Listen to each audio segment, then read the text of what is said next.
Сәлем достар, қайырлы күн. Қалдарыңыз қалай? Бүгін біз балықты пеште пісіретін боламыз. Тек балықты ғана емес, дәмдірек болу үшін көкөністерді қасына араластырып пісіретін боламыз. Каналыма тіркелуді ұмытпаңыздар. Қазақша YouTube каналының дамуына үлес қосып, қолдау көрсетіп отырыңыздар. Ең алдымен балығымызды тазалап, жуып аламыз. Керек емес бөліктерін бәрін алып тастаймыз. Балығымызды жарты сағатқа маринадтап қоямыз. Ыңғайлы ыдысқа салып, балығымызды кесіп, 3-4 бөлікке кесіп, екі жағынан да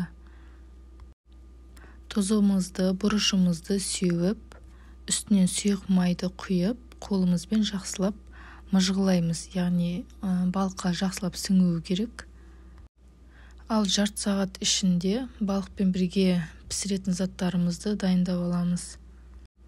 Керек болады, ішіне де сыртына да салғанға пияз көбік етіп тураймыз. Болгарскийді ұзынша етіп тураймыз.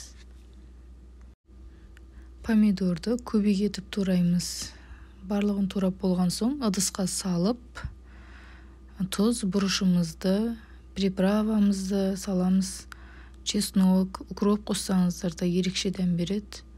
Барлығын ыдысқа салып, араластырып қоямыз. Кабачка мен картошкамызды көбік етіп турап, бөлек ыдысқа салып, оған да тұз, бұрыштарымызды қосып дайындап қоямыз. Енді табаның үстіне фольганы төсеп, балығымызды қоямыз. Бізде бұл балығымыз үлкен балық болғандықтан, ішіндегі іш майы да көптеу болып шықты.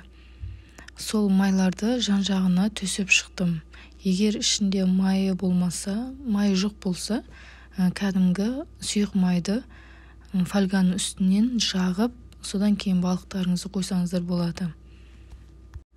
Мен өзінің майы болғандықтан май жаққан жоқпын. Дайындап қойған көкөнісімізді ішіне, қалғанын сыртына қоямыз. Кабачка мен картошканы ішіне салған жоқпын, тек қана сыртына салдым.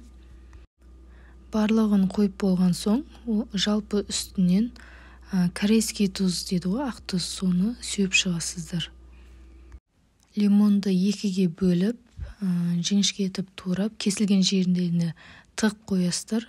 Қалған екінші бөлігін балықтың үстінен сығып суын құясыздар. Барлығын дайындап болғаннан кейін фольгамен үстін жауып, духовкаға 200 градуста 30 минутқа қоямыз.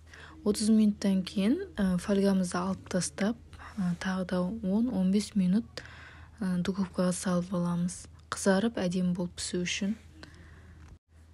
Міне осылай өз дәмі өзінде қалып, әдемі болып шығады. Істеп көруге кеңес беремін. Ас болсын, сау болыңыздар.